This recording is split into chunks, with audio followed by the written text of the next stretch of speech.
Dans le cours qu'on va avoir un an, si vous remarquez les dates, j'ai un tout petit peu étendu. C'est vrai que René s'arrêtait en règle générale aux vacances de Pâques. L'an dernier, vous voyez bien qu'il m'a manqué 2 cours au bas mot. Il m'a manqué 2 cours parce qu'il y a quelques femmes que je n'ai pas eu l'occasion de traiter. Par exemple, cette année, je vais pouvoir traiter de la chaste Suzanne, parce que je n'avais pas eu le temps de le faire l'an dernier, et aller un peu dans le détail aussi de Anna et Sarah dans le livre de Tobie. Parce que elles deux, pareil, elles sont passées à la trappe. Et oui, les pauvres. Voilà, c'est simplement. Donc là, ça me permet d'être sûr d'aller jusqu'au bout, en tout cas dans un parcours qui va être très dense, parce qu'on va à la fois traverser toute la Bible, toute l'histoire d'Israël. L'objectif est d'essayer de comprendre ces institutions au moment où Jésus va être là, mais comment elles se sont alors peu à peu élaborées en tant que telles, parce qu'il y a quelque chose qui se fait aussi à travers le temps. Ça nous permet aussi d'aborder cette question de l'écriture de la Bible, parce que, l'air de rien, elle s'est aussi élaborée au rythme de ces institutions, donc ça va nous donner quelque chose d'un peu plus de fond par rapport à la manière dont nos Bibles ont été écrites. Donc ça, c'est aussi un autre élément.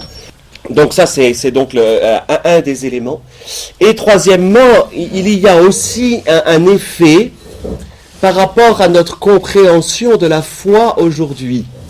C'est-à-dire que, en prenant l'intitulé prêtre, prophète et roi, à l'intérieur donc c'était l'idée de Marie-Ange, elle n'est pas là hélas, mais avec son idée, et c'est vrai que c'est excellent, à travers ces 3 termes qu'on emploie tout le temps pour nous, en disant vous êtes un peuple de prêtres, de prophètes et de rois, ces 3 réalités de notre foi chrétienne, alors vraiment que nous tenons de l'Ancien Testament, et qui sont en fait un équilibre qu'Israël a eu beaucoup de mal à trouver.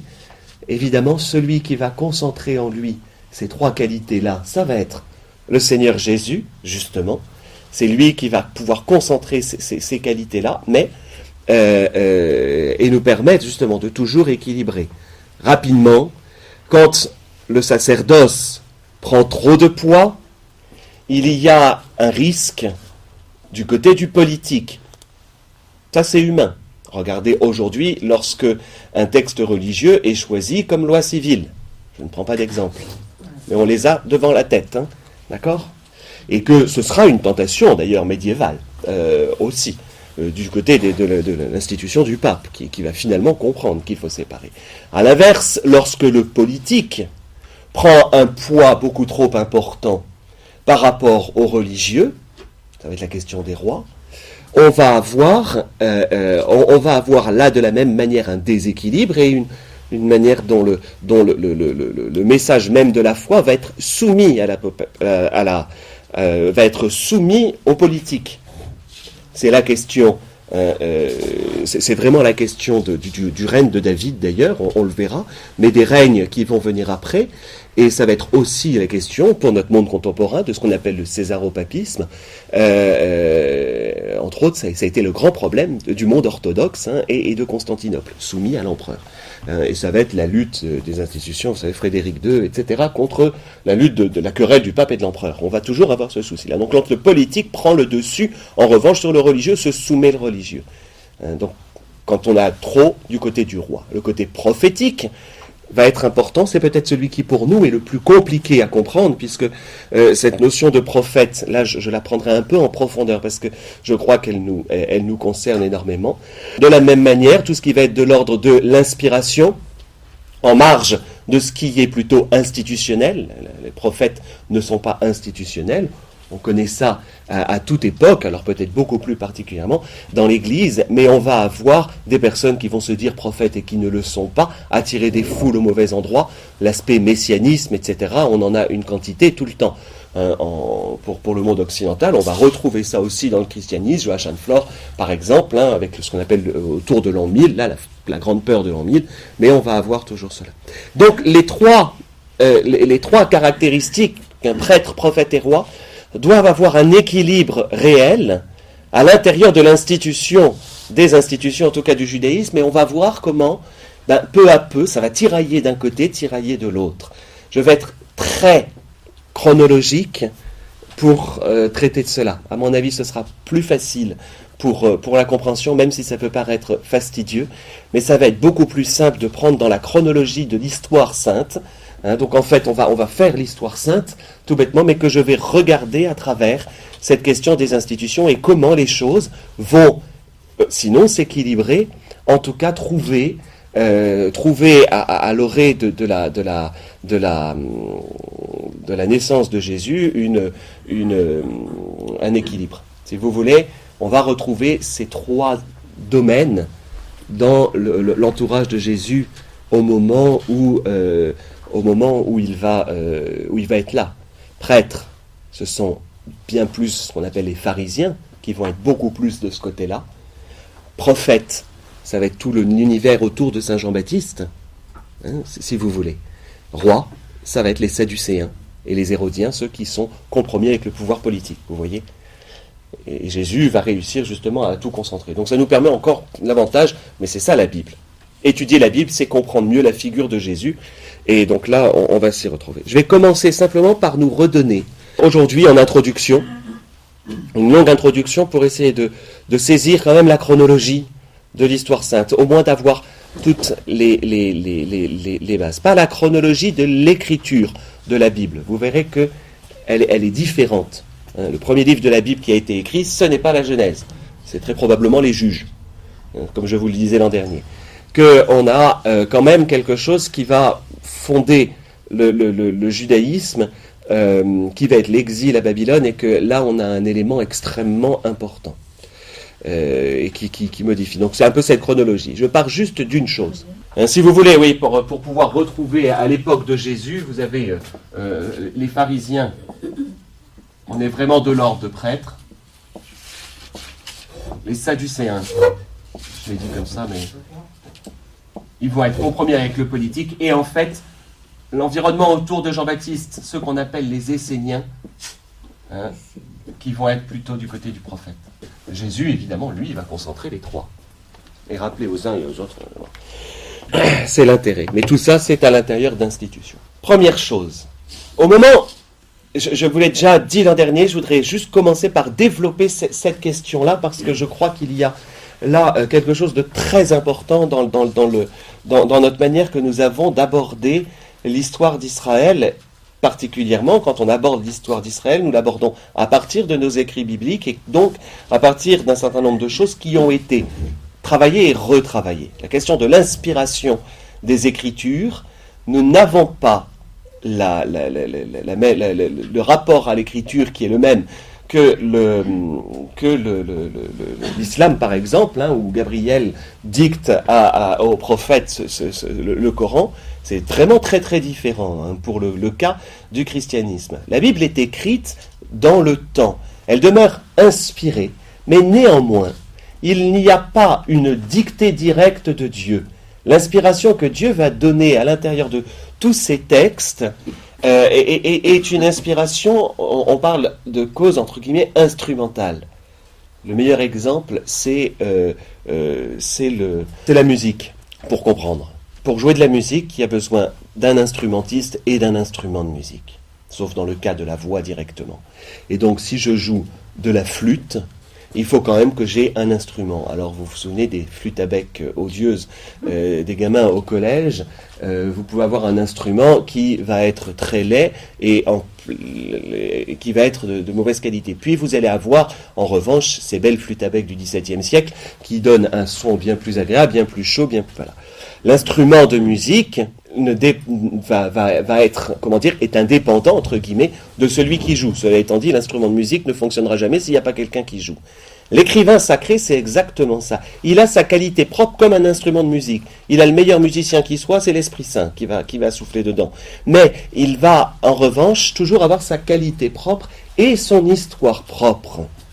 Et donc, on a vraiment l'écrivain sacré, je vais dire l'écrivain sacré parce que parfois ils sont plusieurs aussi. L'écrivain sacré est un instrument dans les mains de Dieu, mais il va garder ses caractéristiques propres. Et donc, parfois par cumul, vous prenez le livre de la Genèse, a priori trois trois strates successives à l'intérieur du livre de la Genèse, vont se superposer et vont écrire le texte sacré, chacun inspiré, j'allais dire, de manière différente, mélangeant un certain nombre de choses. Cela nous donne le livre de la Genèse en tant que tel. Et pour pouvoir aborder le texte, c'est là que Dieu est extraordinaire, mais en se faisant homme, il se livre, mais il se livre aussi dans son texte, étant donné qu'on a des personnes qui ont interprété avec leurs propres sentiments ce que l'Esprit Saint pouvait les inspirer et l'ont mis par écrit. De la même manière, nous pouvons interpréter ce que nous lisons. Ça, c'est la caractéristique particulière du christianisme qui se permet cela. Alors néanmoins, en monde catholique, là vous lirez Dei Verbum, si vous voulez, ou un texte de la commission pontificale internationale, la commission biblique internationale, donc du Saint-Siège, qui dit qu'il y a quand même une manière d'interpréter qui est dans la tradition de l'Église, qui nous vient d'ailleurs de la tradition du Christ lui-même, qui est une tradition qui était celle des rabbins, etc. Bon. Ça c'est la première chose. Donc les textes que l'on a vont nous permettre de voir une histoire. N'oublions pas que je fais toujours une étude de la Bible, non pas comme je ne suis pas exégète pour dessous, c'est-à-dire quelqu'un qui va aller vérifier tel ou tel passage, mais pour essayer de voir comment l'Esprit Saint, dans le temps, élabore, à travers alors ses écrits évidemment, à travers ses personnes, parce que Dieu traverse, je l'ai vu avec vous, pour la plupart avec les femmes de la Bible, ces femmes qui sont capables de saisir, de continuer l'histoire du salut quand les hommes n'en sont plus capables, la manière dont Dieu, entre guillemets, non pas se sert, mais aime que les hommes fassent avancer eux-mêmes l'histoire du salut. C'est ça que l'on va observer. Et là, à travers une série d'institutions, et puis l'histoire d'un peuple saint, souvent que l'on ne maîtrise pas. Ça, c'était le premier préliminaire que je trouvais important. Deuxième préliminaire, l'événement de l'exil. Je voudrais commencer par lui. Parce que l'événement de l'exil est un événement central dans justement l'élaboration et la compréhension non seulement du texte sacré, mais de toutes ces institutions qui vont émailler l'Ancien Testament. Au moment où Israël est déporté à Babylone, après la prise de Jérusalem, à la deuxième, la destruction du temple, il n'y a plus rien en terre sainte. Alors attention, quand on parle de déportation, on ne déporte pas tout le peuple, mais on déporte toujours les élites. On va enlever ceux qui sont, donc on va enlever l'aristocratie, on va enlever tout ce qui est la bourgeoisie un peu artisane, entre guillemets. La bourgeoisie, c'est complètement anachronique ce que je vous dis. L'aristocratie, ça oui. Ceux qui sont un peu les élites de la nation, donc les élites militaires aussi, ça correspond à peu près à l'aristocratie. Les élites sacerdotales, évidemment. Donc on va retirer tout ce monde-là, c'est ceux-là qu'on va déporter. Parce que l'idée des Babyloniens à l'époque, je le reverrai, quand on déporte du monde, et Darius va faire la même chose, on le sait, puisque à sa cour on va retrouver un grand personnage qui est Esdras, on commencera la lecture, je crois, la semaine prochaine du livre d'Esdras. Les élites, s'ils sont excellents, on ne les tue pas, on les met à son service. C'est le principe.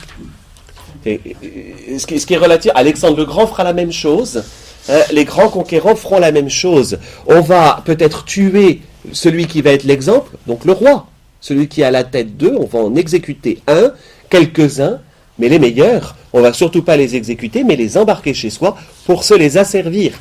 D'ailleurs, un certain nombre de Juifs vont très bien s'en accommoder justement à Babylone. Donc, il faut avoir ça quand même en tête. Donc, qui part à Babylone, qui est déporté? Toute l'élite de l'aristocratie, toute l'élite du sacerdoce vont être envoyés là. Les prophètes à ce moment-là, c'est Jérémie pour le coup, mais on va retrouver aussi des prophètes, accessoirement des prêtres, des prophètes et des rois. C'est Ézéchiel, le prophète, qui va se retrouver, lui, vraiment. Et puis, mais ça c'est quelque chose de différent, la tradition Daniel. On aura aussi le deuxième Isaïe. On va avoir des prophètes présents à Babylone. Donc on embarque ce monde-là. Or, depuis Abraham, le peuple d'Israël a dans cette certitude que cette terre qu'il habitait lui est promise. L'amour de Sion ou de Jérusalem est profonde, on le verra ça. On le verra. Parce que c'est quelque chose d'assez étonnant, qui est toujours vrai. Comprenez le peuple saint aujourd'hui. Comprenez le peuple d'Israël aujourd'hui. Écoutez-les chanter leur hymne. L'hymne national d'Israël. Qui est absolument, qui est une splendeur musicale d'ailleurs, soit dit en passant, mais qui ne parle que de ça. Je t'aime, Sion.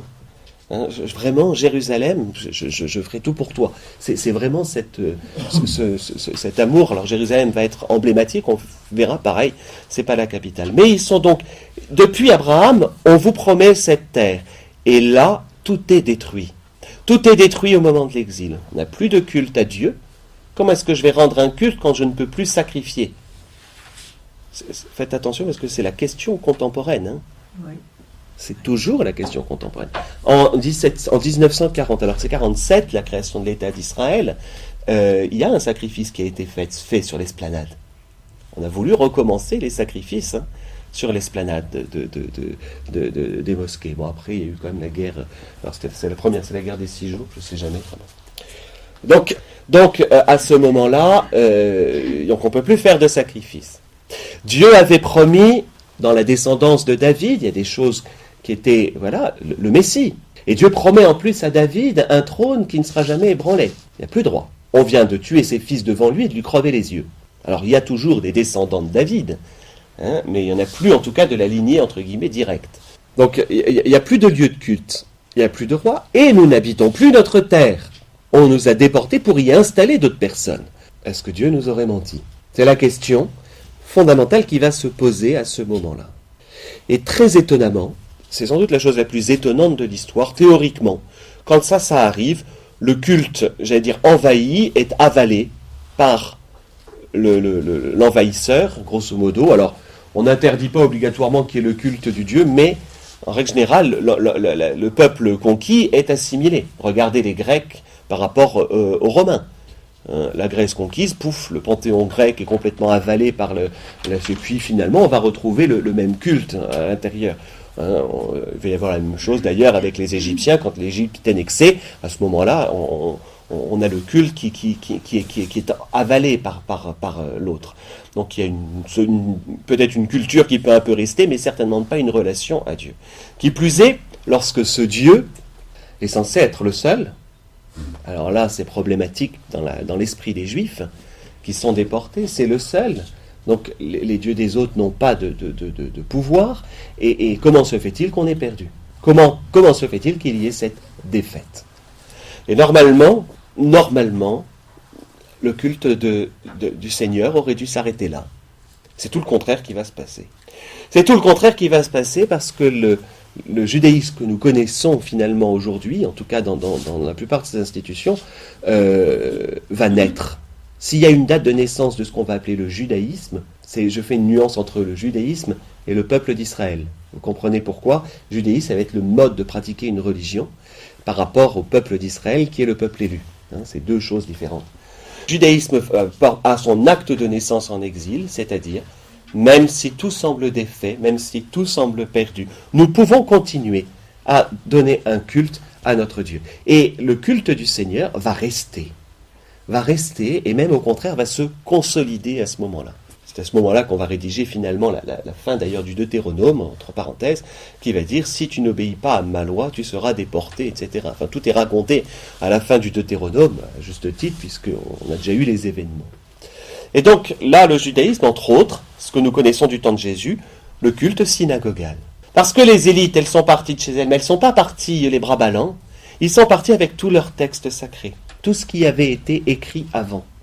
Et c'est là qu'on va compiler, entre guillemets, compiler tous ces écrits. Et contempler quand même l'histoire du peuple descendant d'Abraham, et on va essayer de comprendre cette histoire à partir du moment de l'exil.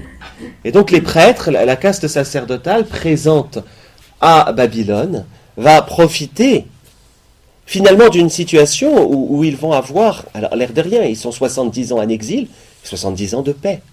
Donc 70 ans où ils peuvent travailler sur ces textes, continuer. Donc le culte synagogal, qu'est-ce qui va se passer ? On ne peut plus faire de sacrifice, on va écouter la parole et la commenter, tout simplement. On va récupérer tout ce que les prophètes avaient annoncé. Ah tiens, oui, il l'avait dit. C'est ce que l'on va avoir au présent.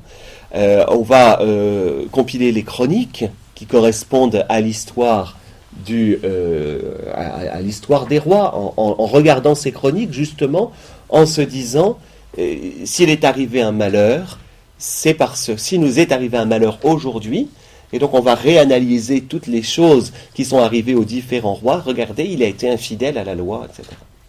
L'élaboration de ce qu'on appelle la Torah, la loi, les 5 premiers livres de la Bible, c'est vraiment ce moment-là. Tout va être...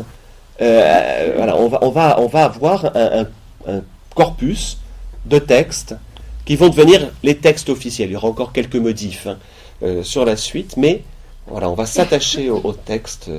Et c'est là que les choses sont absolument extraordinaires. Vous prenez un récit comme celui de la création, que vous connaissez bien, d'accord ? Le récit de la création, c'est vraiment la manière dont vont se cogner la foi juive avec les récits mythologiques chaldéens, babyloniens, si vous préférez. L'épopée de Gilgamesh, la question du déluge, etc. On a des choses. Alors, certains, il y a 2 manières de dire les choses. Ceux qui vont être dubitatifs vont dire, ah ben oui, comme toutes les religions, finalement, ils ont avalé ce qui les intéressait chez les autres, et puis ils l'ont intégré. Donc le déluge, c'est mythique, la création, c'est mythique, etc. Pas nécessairement. Et justement, nous, quand on est chrétien, c'est plutôt le phénomène inverse. C'est-à-dire que la foi qu'Israël avait au départ, aux rencontres de ces autres cultures et ces autres religions, va y découvrir en tout cas une meilleure compréhension de qui est Dieu. Et là, c'est très important. Dans la chronologie, au moment, j'allais dire, de l'Exode, avant peut-être un peu Abraham, mais pas nécessairement.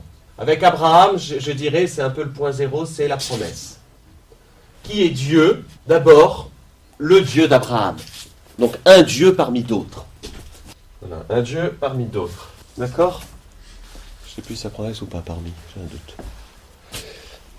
D'accord ? Un Dieu qui va promettre à Abraham, est-ce que tu t'attaches à moi ? Oui, et donc il va. C'est ça. Avec l'expérience de l'Exode, donc ça c'est un peu le point zéro. L'expérience de l'Exode est très importante. Comment va être ce Dieu-là ? Ah, c'est un Dieu des armées, d'accord ? C'est-à-dire, c'est l'expression Sabaoth. Quand on dit Saint le Seigneur, Dieu de l'univers, c'est pas vrai. Sabaoth, ça veut vraiment dire Dieu des armées. Donc un Dieu combattant, un Dieu qui combat. Donc là, on est sur un Dieu qui combat. Et on va commencer à avoir ça, un Dieu qui sauve. La première expérience de Dieu, c'est un Dieu qui sauve. C'est le passage, si vous voulez, en gros, le passage de la mer, de la mer Rouge. Dieu nous sauve, va accompagner. Ça, c'est l'expérience. Alors, je dis l'Exode, première partie, parce que vous avez... Alors, je vais mettre c'est ça, l'expérience du désert. Dans l'expérience du désert, c'est plus encore que Dieu qui sauve. Ça va être la construction de l'arche. On reverra plus dans le détail tout cela dans l'expérience du peuple d'Israël. Dans l'expérience du désert, c'est même pas seulement un Dieu qui sauve, mais un Dieu, je vais prendre l'expression, vous allez voir, parce que un Dieu avec nous. Je viens de vous donner 2 fois le nom de Jésus, je vous ferai remarquer. Puisque Dieu qui sauve, c'est le terme, c'est le mot Jésus. Dieu avec nous, c'est le mot Emmanuel. D'accord ? Les noms qui sont donnés à Jésus, attribués à Jésus, sont exactement. Mais plus encore qu'un Dieu qui sauve, il y a une proximité de Dieu avec son peuple. Si vous vous souvenez, début du livre de Samuel, si vous vous souvenez, vous irez le lire peut-être, au début du livre de Samuel, on a une attaque, juste après l'épisode de Samuel enfant, là, Samuel, etc., on a une attaque des Philistins contre Israël, et Israël dit, on va aller chercher l'arche pour que Dieu soit avec nous dans le combat. Et ils vont aller chercher, à ce moment-là, les Philistins vont prendre peur, vont dire, c'est l'arche, c'est Dieu qui combat à leur place. D'ailleurs, c'est aussi ce que va dire, mais il est avec eux, Dieu avec nous. Accessoirement, notre expression, le Seigneur soit avec vous, elle me vient directement de ça, de cette expérience-là, d'abord d'Israël. Donc ça, c'est l'expérience qu'ils font au désert. Il va y avoir un problème réel, une fois que tout le monde va être installé. C'est-à-dire, quand on va être installé sur la terre promise, Dieu a promis une terre, c'est un Dieu parmi d'autres, c'est un Dieu qui combat et un Dieu qui sauve, et donc un Dieu, alors par conséquent, et un Dieu avec nous. Et toute l'expérience, j'allais dire, des rois, en gros, juges et rois, on peut mettre les juges aussi, mais la période des juges et des rois, ça va être de basculer peu à peu d'une foi entre eux, c'est aller de la foi Dieu est supérieur au Dieu des autres, d'accord ? Attention, on n'est pas dans un monothéisme, dans toute cette période-là, c'est pas un monothéisme pur. Et faites attention parce qu'on ne l'imagine pas, la foi d'Israël s'élabore peu à peu. C'est alors, un gros mot est terrible, une monolatrie. Latrie, c'est le culte d'un seul. La particularité d'Israël, c'est de n'avoir qu'un seul Dieu. Et tout le long de la période des rois, on va le voir, c'est non seulement de dire qu'il y a un Dieu supérieur aux autres dieux, donc de l'ordre du culte, il ne faut en adorer qu'un seul, et pas les autres. Là, on verra, avec les prêtres, et les prêtres vont facilement se compromettre, mais les prophètes vont ne jamais cesser de dire, mais arrêtez d'aller en adorer d'autres. On l'a un peu vu l'an dernier avec Osée. Le problème c'est le problème. Dieu essaye de faire comprendre que, à travers la vie d'Osée, que chaque fois que le peuple va voir vers un autre Dieu, c'est le comment dire, quand le peuple va voir vers un autre Dieu, il se prostitue. Tout simplement. On va voir beaucoup cette image, l'image de la prostituée, Israël comme prostituée, c'est toujours ça. Pourquoi ? Parce que non seulement Dieu est supérieur aux autres dieux, donc il faut que Israël doit toujours rester dans une monolatrie pure. Ne jamais, alors il y a toujours avoir des tas de choses avec les pieux sacrés, on verra ça. Ça me donne bien donc vous voyez qu'on avance dans la compréhension de Dieu, jusqu'à ce que on arrive vers la fin des rois, avec Ézéchias et puis avec le règne de Joram particulièrement, là on arrive à même une volonté politique, on va voir là que c'est le roi qui va le vouloir, mais à la toute fin, c'est l'avant-dernier roi qui est régné, va dire, il n'y a qu'un seul Dieu, il n'y en a pas d'autre. C'est-à-dire qu'on bascule enfin au monothéisme. Non plus un seul culte, mais un seul Dieu. Vous voyez le cheminement arrive. Donc là, on est bon. Il est trop tard, entre guillemets. C'est justement, toute l'histoire sainte va être de basculer, de faire comprendre à Israël, et ça c'est la lecture qui est faite au moment de l'exil. Je suis toujours à l'exil. Et au moment de l'exil, puisque ça est enfin acquis dans la compréhension, d'accord, puisque je l'ai enfin compris, le peuple d'Israël l'a enfin compris, mais y compris les prêtres, y compris. Donc ils se retrouvent en disant, on a enfin compris que Dieu était le seul Dieu. Il y a 3 générations, on va dire, il y a 100 ans, enfin on l'a compris. Et là on se retrouve maintenant seul, on l'a enfin pigé, et pourtant on se retrouve isolé. C'est accessoirement ce qui va sauver Israël, entre guillemets, c'est cet attachement au dire, mais il n'y en a qu'un, il n'y a que lui. Alors il faut que je comprenne l'histoire par rapport à ce qu'il dit, et à ce moment-là, si je vais, voilà, le Créateur, et par conséquent, s'il est le seul, Dieu est Créateur et Dieu est tout-puissant. Il est maître du temps, de l'histoire, etc. Vous saisissez le cheminement intérieur qui se fait du côté d'Israël. C'est très particulier, parce que ce cheminement, finalement, nous, on se dit, le premier livre, on commence par quoi quand on comprend Dieu ? On va dire qu'il crée le monde. C'est la dernière chose qui vient, de se dire qu'il est créateur et qu'il est tout-puissant. Vous voyez ? Et ça va être très important, parce que si je veux comprendre les institutions de l'Ancien Testament, je ne vais pas avoir la même vie, enfin, entre guillemets, si je vais au fond d'un texte, je n'aurai pas le même regard sur qui est Dieu, selon le moment où je me situe dans la Bible. Évidemment que le livre de la Genèse va être écrit à ce moment-là, en compilant un récit qui va être à la fois Dieu parmi d'autres, Abraham, qui ne se retrouve pas dans le polythéisme ambiant, où il y a un appel de Dieu lui-même vis-à-vis d'Abraham, et à ce moment-là, et les récits. Et donc, confronté à ce moment-là, Israël, je reviens sur ce que je vous disais, Israël confronté au récit Gilgamesh, etc., au récit chaldéen de création, va les intégrer, en revanche, évidemment inspiré, pour le coup, va les intégrer et leur donner la dimension qui est pour nous. Dieu est créateur à l'origine de toutes choses. Pour ça, vous avez d'ailleurs 2 récits de la création à l'intérieur même du récit biblique. Vous me suivez bien pour ça? Je crois vraiment que c'est quelque chose d'essentiel. C'est pas évident, hein, mais c'est tout un cheminement. C'est là que Dieu est extraordinaire, tout-puissant. C'est-à-dire qu'il fait en sorte que tout cela ait lieu au fil de l'histoire des personnes. C'est qu'il y a une capacité de l'humanité à comprendre peu à peu, en fonction du temps, en fonction de l'époque, en fonction de l'histoire. Et tout cela avance. La vision de Dieu la plus proche de nous, en fait, est tardive à l'intérieur du judaïsme. Et c'est pour ça qu'on ne comprend pas bien ces passages. Je relisais hier le passage. Il fit quelque chose de mal, Dieu le punit pour cela et il mourut. On ne comprend pas. Parce que pour nous, à cause parce qu'évidemment, il nous manque une étape.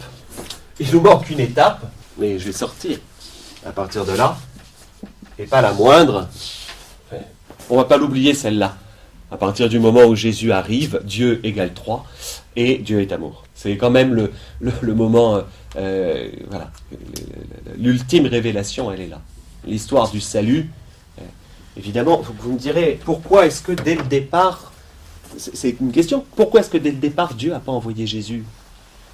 Ça aurait pu être un peu plus tôt, parce qu'il fallait que le fond du cœur des hommes, en tout cas au moins de la civilisation du peuple juif, le peuple élu, il fallait que ce peuple déjà soit prêt à accueillir. Et accessoirement, le monde occidental, enfin le monde, j'allais dire, cultivé de l'époque, entre guillemets, va l'être. Vous prenez cet oré, hein, ce 4e, ce 5e, 6e, 5e siècle. C'est un siècle extraordinaire à l'intérieur, dans le monde entier. C'est le moment où se stabilisent les choses du côté de la Chine. On va voir apparaître à ce moment-là la foi confucianiste qui est pas mauvaise en soi, hein, parce qu'elle a une philosophie où on finit par comprendre. C'est le moment des grands philosophes grecs. C'est au même moment fleurissent dans le monde au 5e siècle, à l'orée du 5e siècle, 6e, 5e. Je veux dire, après, avec Dieu, on n'est pas à 100 ans près, hein, de toute façon. Mais à ce moment-là, quand Israël arrive à ce point de foi, au même moment, dans la vie intellectuelle, spirituelle du monde entier, il y a quelque chose qui advient, comme une préparation, justement. Je ne dis pas que ça arrête les guerres, etc., parce que ça va continuer à castagner. Mais au retour d'exil, tout cela sera acquis à l'intérieur de la foi d'Israël. Et comme cela va être enfin acquis, l'élaboration du texte biblique va être quasiment achevée. Il restera les prophètes postérieurs et puis des choses de l'ordre plutôt des chroniques, enfin Esdras et la fin des chroniques, etc. Mais donc on va relire l'histoire dans l'autre sens. Donc chaque fois qu'on va être à un moment, il va falloir se souvenir en quoi Israël croit là déjà. Quelle est la relation d'Israël avec son Dieu? Vous voyez qu'on va en fait, on va de quelque chose de comme un entonnoir, peu à peu, pour arriver au point ultime avec Jésus, Dieu est amour. Parce que Jésus va concentrer, il combat avec nous, mais il combat quoi? L'œuvre de la mort et du péché. Il nous sauve justement de la mort et du péché. Il est avec nous par les sacrements. Il est évidemment supérieur à tout. Supérieur à quoi? À toutes nos idoles. Il va être Dieu, le seul Dieu évidemment, le seul auquel on va s'attacher, le médiateur unique, dira l'Épître aux Hébreux. Il est lui-même auteur de la création, c'est par le Christ, par lui le monde fut créé. Dit saint Paul, évidemment il est tout puissant, c'est montré par la totalité de ses miracles. Et surtout il est amour, parce qu'il n'y a pas de plus grand amour que de donner sa vie pour ses amis. Vous voyez le cheminement en Jésus, enfin, tout est concentré. Tac. Et c'est bien le problème. Si vous voulez comprendre pourquoi Jésus s'énerve de temps en temps, mais pourquoi vous ne voulez pas comprendre? Il le leur dit. Pourquoi? Beaucoup vont croire quand même, hein, mais l'élément le problème. Je réécoutais, j'écoute un peu tous les ans, parce qu'il faudrait l'écouter tous les ans. Je l'ai en version audio, le Benoît XVI, le Jésus de Nazareth de Benoît XVI, et en l'écoutant, il reparlait. Il faut lire l'ouvrage de Jacob Neusner, Un rabbin parle avec Jésus. Et vraiment, il le dit, mais avec une honnêteté, parce il avait beaucoup d'amis, ce rabbin américain a beaucoup d'amis catholiques, évangélistes, etc. Et il dit, mon problème, c'est que c'est un homme. Mon problème, c'est que c'est un homme. Clairement, il s'attribue, lui qui n'est qu'homme, tout ce qui est de l'ordre de Dieu. Le refus, c'est l'humanité de Jésus. Ce qui est extrêmement compréhensible. Parce que arriver là, quand on en arrive là au niveau de sa foi, arriver au niveau je suis tout puissant, Dieu est tout puissant, se dire qu'il est homme, alors surtout pas. C'est pas possible. Humainement parlant, voilà, Israël en tout cas a du mal. Nous aussi, hein. Les deux natures de Jésus, c'est quand même pas la chose la plus évidente qui soit dans notre foi chrétienne. Hein.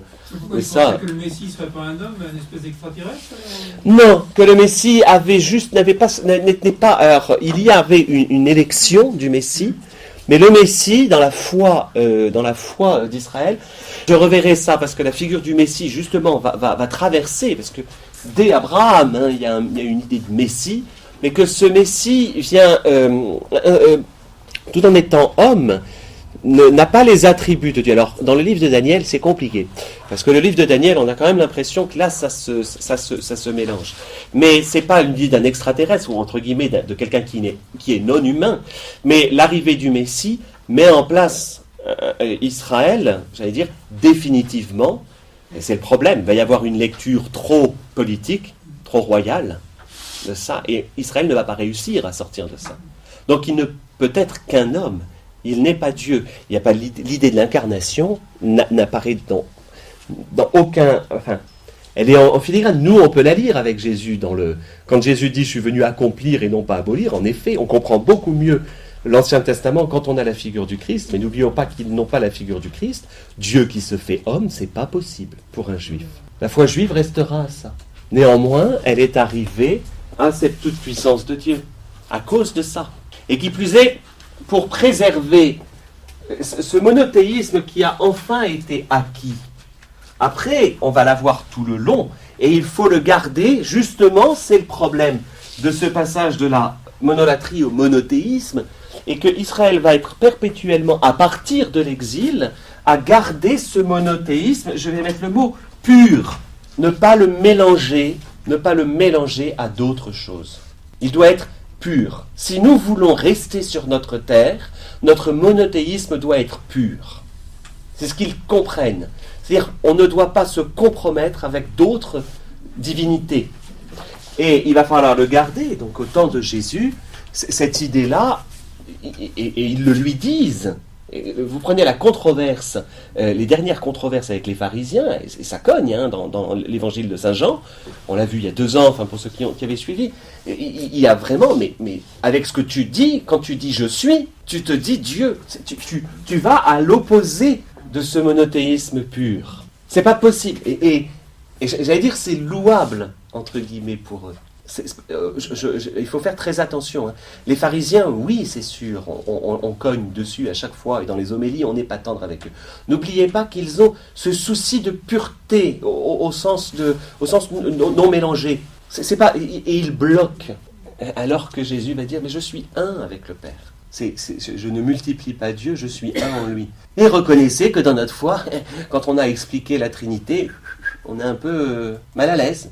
Et c'est logique qu'on soit mal à l'aise. Parce que c'est quelque chose qui est inouï. Vous voyez ? Donc non, ils n'avaient pas. Et surtout, alors ça, préserver ce monothéisme. Qu'enfin acquis, alors là, il va falloir le préserver. Enfin trouver. Donc, vous comprenez que cette expérience de l'exil, alors que tout devrait être détruit, étonnamment, la foi d'Israël trouve enfin non pas sa plénitude, mais trouve enfin sa stabilité. Il y aura encore quelques tentations, on verra, hein, jusqu'à la veille de la naissance de Jésus, enfin, jusqu'à ce que l'Empire romain prenne possession de la Judée, mais il y aura toujours cette tentation, pareil, politique ou quoi que ce soit, donc ces tendances, soit trop politiques, soit trop sacerdotales, machin, mais en tout cas, il n'y aura plus de problème du côté de la foi en tant que tel. D'ailleurs, le culte synagogal n'a lieu qu'après. Et surtout, Israël trouve la solution. J'en reparlerai, je vous le dis très rapidement. quel est le problème avant l'exil? Il n'y a qu'un seul temple. Et tout le long alors quand Salomon va le construire, puis ensuite il va y avoir 2 royaumes. Qu'est-ce qu'on fait? Au bout d'un moment, Jéroboam, qui fonde le royaume du Nord, se dit, non mais ça m'agace, ils continuent à aller au temple de Jérusalem. Donc finalement, ma scission... donc je vais faire un autre temple. Et donc il va enlever, démultiplier les lieux de culte. Pas, j'allais dire entre guillemets, on le comprend. Alors que justement, il ne peut y avoir, s'il n'y a qu'un seul Dieu, il ne peut y avoir qu'un seul temple pour Israël. Hein, c'est cette idée d'unité du lieu, d'où l'amour de la colline de Sion, d'où l'amour de Jérusalem, puisque c'est là que Dieu habite. Hein, il y a une réalité, justement, pour éviter. Mais imaginez que le seul endroit où on puisse assister à la messe, c'est Rome. Qu'est-ce qu'on va faire, nous? Hein, on va être un peu embêtés, quand même. Et donc, peu à peu, parce qu'on ne va pas se payer le voyage à Rome tous les ans, il faudrait y assister au moins une fois l'an, donc on ne va pas aller à Rome une fois par an. Donc qu'est-ce qu'on va faire? Peu à peu, on va se construire un petit machin. Et c'est ce qu'ils font. On en a marre d'aller à Jérusalem, et on ne va pas y aller tous les ans, c'est pas très très grand la Terre Sainte, et donc qu'est-ce qu'ils font? On va se construire un petit hôtel ici. Puis au bout d'un moment, il y a d'autres cultures, machin. Il y a un petit hôtel à lui, mais la déesse des voisins, on peut peut-être aussi, ça va être le péché de Salomon d'ailleurs, on va peut-être en faire. Et donc on va avoir dans ce besoin, parce que ça c'est une lutte, la monolatrie, faire en sorte que Israël n'adore qu'un seul Dieu, dans les villages qu'on va appeler les pieux sacrés. De temps en temps, quand on lit, on comprend pas ce que c'est. Mais c'est ça les pieux sacrés, souvent des cultes de la fertilité. Des cultes de la fertilité, donc le pieux sacré va en faire partie, ou des cultes à Astarté, les mélanges des autres cultes en disant ça doit marcher aussi bien que le vôtre, parce qu'on n'est plus liés. Et donc tout le long, les rois vont toujours faire en sorte. Alors le problème du schisme est là, c'est qu'ils continuent à aller à adorer et à ne pas adorer plusieurs dieux. Et finalement, il n'y a qu'un roi qui va dire « Non, mais vous me détruisez toute autre forme. » Il n'y en a qu'un seul. Toute autre forme de culte. Je vous dis, c'est à la fin des rois. C'est le règne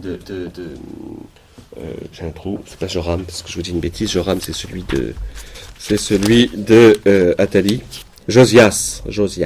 C'est Josias qui va vraiment y arriver. Au 7e siècle, vous voyez. Il faut un peu de temps. Il va avoir 300 ans. D'accord? Avec cette trame-là, ça me permet... Alors, je vais le rajouter, parce que je vais le garder là. Bon, si vous avez à peu près ces points, parce que je voudrais quand même vous donner maintenant une chronologie, pour quand même on sache à peu près quand est-ce qu'on en est dans le temps. Ça vous permettra de bien vous y retrouver les moments les plus importants.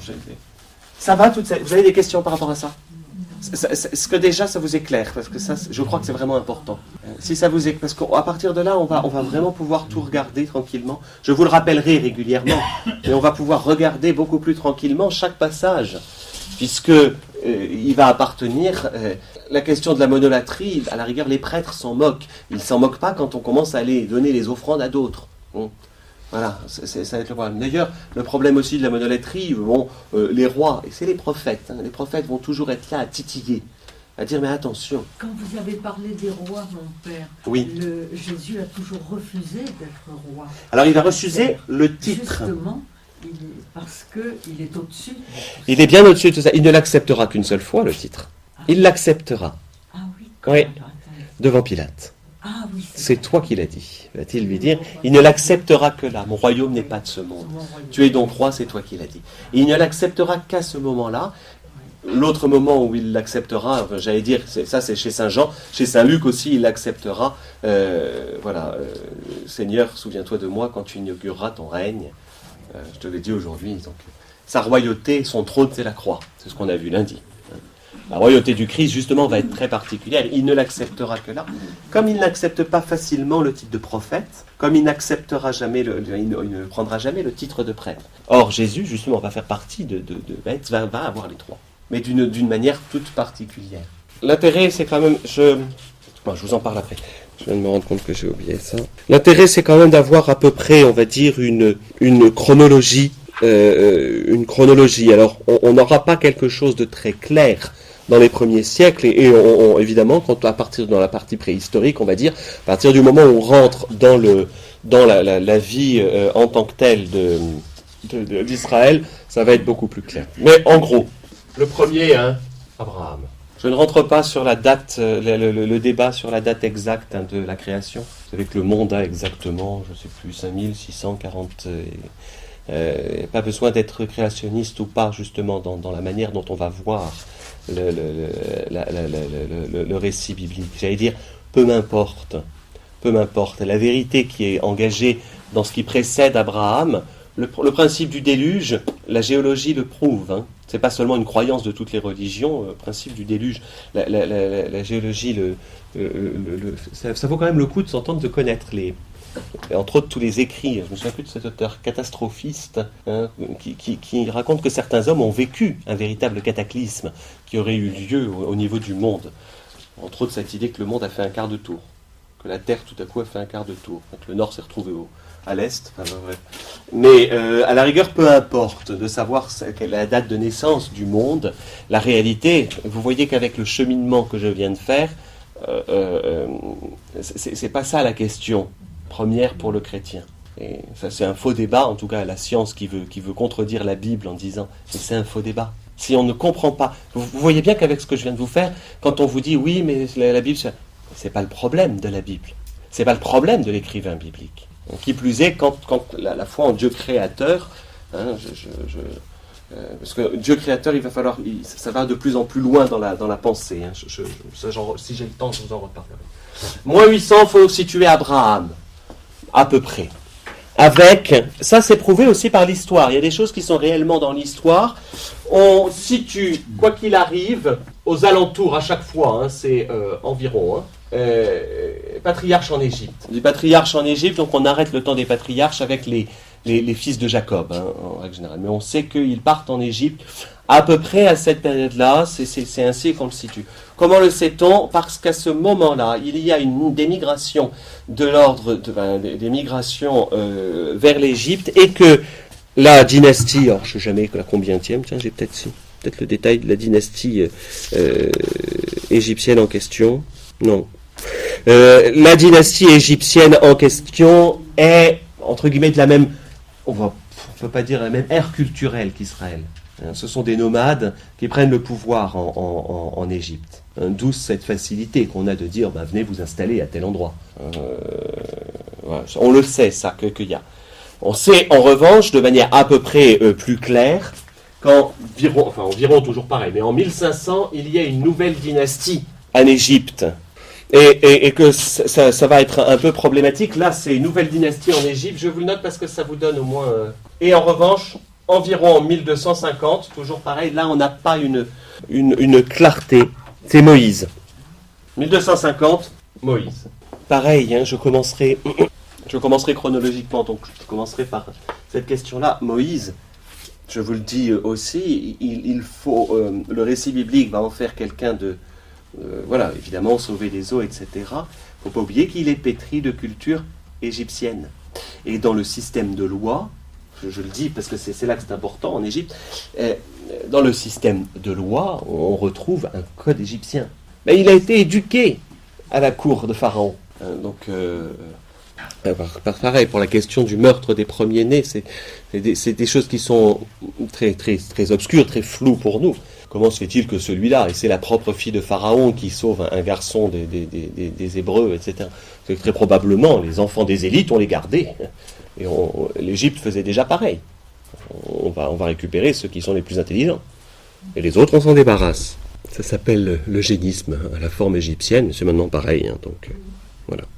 1250 à peu près, on peut estimer que Israël est en Terre Sainte en 1200.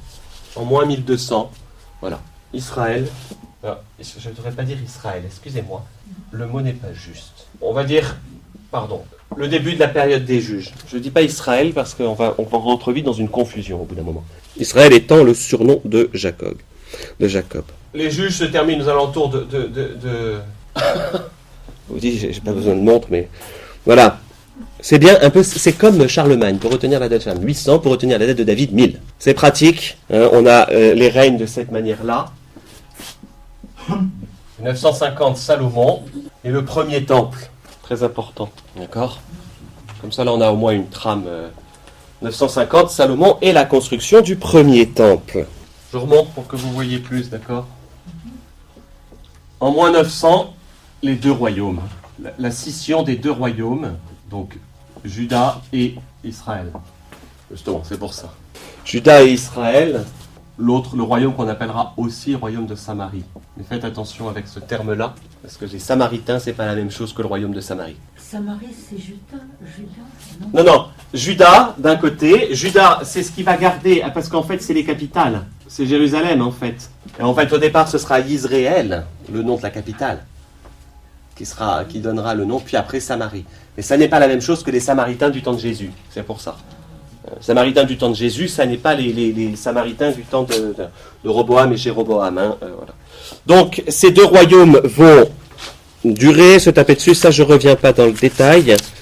On va retenir au moins deux dates encore. Il y a trois dates encore un peu importantes. C'est la chute du royaume de Samarie, justement. Alors, en moins 522, c'est la chute de Samarie. Donc, la fin du royaume du Nord. Et la date la plus importante, en tant que telle, il y a une double déportation, la prise de Jérusalem, moins 587. Là, on est sur des dates, vous voyez, tout de suite beaucoup plus précises, parce qu'on les a. On a le compute grâce à l'Empire romain. L'édit de Cyrus, qui permet en fait le retour, c'est à peu près le plus important. Le reste des dates, j'allais dire, vous les connaissez déjà, puisque les problèmes vont ensuite venir, je vous le rappelle, parce que quand même... Je vous dis, c'est comme les grands empereurs, ils sont sympas parce qu'ils nous mettent des dates faciles à retenir. Charlemagne, David, Alexandre, 333, c'est vraiment comment dire, c'est l'avènement d'Alexandre. Et donc, commence à ce moment-là, alors, ça me délimite deux périodes. La période perse et là, la période hellénistique.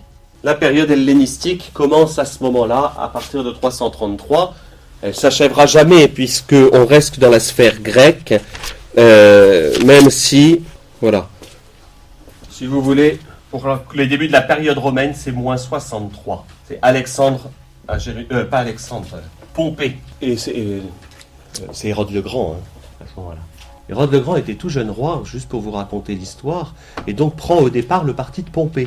Pas de bol, parce que c'est quand même Pompée qui perd. Et il va envoyer, sans problème, une lettre à César, de la même manière que j'ai servi Pompée, je te promets de te servir, toi aussi. Et ça ne va pas lui poser de soucis, et César va plutôt s'en accommoder. Donc on note à peu près là la période romaine, après ça vient. Comme ça, vous avez l'ensemble. Vous avez des ouvrages, mais vous voyez que c'est des ouvrages qui sont extrêmement récents. J'avoue que c'est étonnant parce que je n'ai pas trouvé, c'est certainement des choses plus récentes, plus claires, mais c'est eux que je connaissais et qu'il faut relire.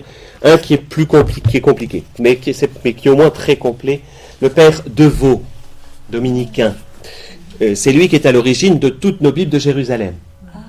Le père Devaux a justement énormément travaillé les institutions de l'Ancien Testament.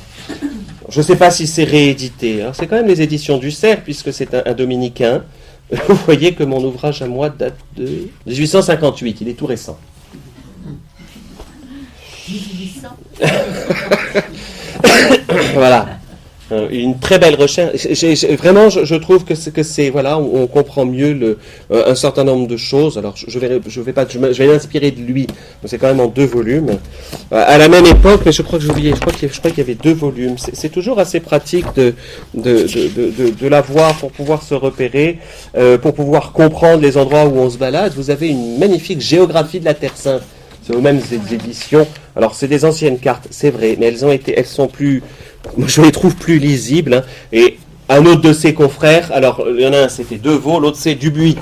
Pareil, c'est des dominicains. Devaux, c'est avec un T. Ou un X. Là, je me souviens plus. X. Et donc, tous sont dominicains. Donc, géographie de la Terre Sainte. C'est pas mal parce que ça donne d'essayer un peu de comprendre ces lieux où se balade Jésus. Vous voyez, quand on parle de la Galilée, on ne repère pas obligatoirement très facilement les choses, alors ils redonnent. Alors c'est extraordinaire parce que c'est vraiment le travail qu'ils ont fait à l'époque. Moi j'aime beaucoup, hein. Et je trouve que je me repère plus, parce qu'on voit, ah oui, là ça monte, là ça descend, là il y a un fossé, voilà où est Tibériade, ils essayent de situer à peu près les lieux qui sont les plus sûrs, les lieux qui le sont moins, enfin voilà. Donc j'aime beaucoup ce que fait ce travail. C'était le titre premier du père. les institutions de l'Ancien Testament, le Père Devaux. Et pareil, celui-là, je vais vous dire la date, il est tout récent lui aussi, je sais pas, ah non il est plus récent lui, 63. 1900, hein. Non, j'ai quand même. Je vous dis que je suis pas exégète et je préfère, moi, alors ça c'est des grands exégètes et c'est très très bon. Il n'y a pas à dire. Je suis pas exégète. C'est du père Barthélemy. Barthélemy, il est dominicain lui aussi. Hein, oui. Barthélemy, Dieu et son image. Et en fait, ébauche d'une théologie biblique. C'est-à-dire que, justement, c'est lui un peu qui je vous ai résumé un peu c'est de lui que je tiens tout ce que je viens de vous raconter, sur la manière dont Dieu a été perçu peu à peu, d'accord. C'est un ouvrage, si vous le trouvez d'occasion, c'est agréable à lire, c'est vraiment facile, c'est facile à lire, c'est vraiment facile à lire, parce qu'il dit, et je m'appuie bien volontiers là-dessus, parce que ça nous permet de comprendre un certain nombre de choses. Dieu et son image. On le trouve encore d'occasion. Ça, c'est vraiment, vous avez la possibilité, et c'est à partir de lui que vraiment, voilà. Le cerf, toujours, hein. Les dominicains, quand il y a c'est pareil, c'est un dominicain, les dominicains, ils, à l'époque, n'avaient pas le droit, ils pouvaient éditer, mais uniquement chez eux, donc, puis un monopole, ce qui est logique, en fait, ils écrivaient un bouquin, ils avaient aussi tout l'éditeur, hein. Donc, jusque dans les années 60, ils vont toujours éditer aux éditions du cerf. À partir des années 60, quand ils sont un peu moins catholiques, ils éditent ailleurs. Voilà, au moins pour cela. La semaine prochaine, je vais reprendre, je vais essayer de voir avec vous quand même, ça reste un peu une introduction, parce qu'on va faire dans la chronologie, le cycle des patriarches. Alors je ne vais pas reprendre l'histoire d'Abraham, Jacob, etc., mais qu'on ait juste un certain nombre d'éléments pour qu'on puisse bien comprendre au moins le terreau dans lequel toutes nos institutions vont apparaître. Et si on ne comprend pas le terreau patriarcal, le fonctionnement, c'est-à-dire ça va être toute la question du fonctionnement par clan, fonctionnement par... on ne peut pas comprendre, entre autres, cette séparation, hein, qui est une séparation de clans, et qui n'est pas une séparation politique, mais voilà. Et donc on verra cela. Parce qu'en fait, les patriarches concentrent justement les trois rôles, de prêtre, de prophète et de roi. Je vous remercie de votre attention. Merci.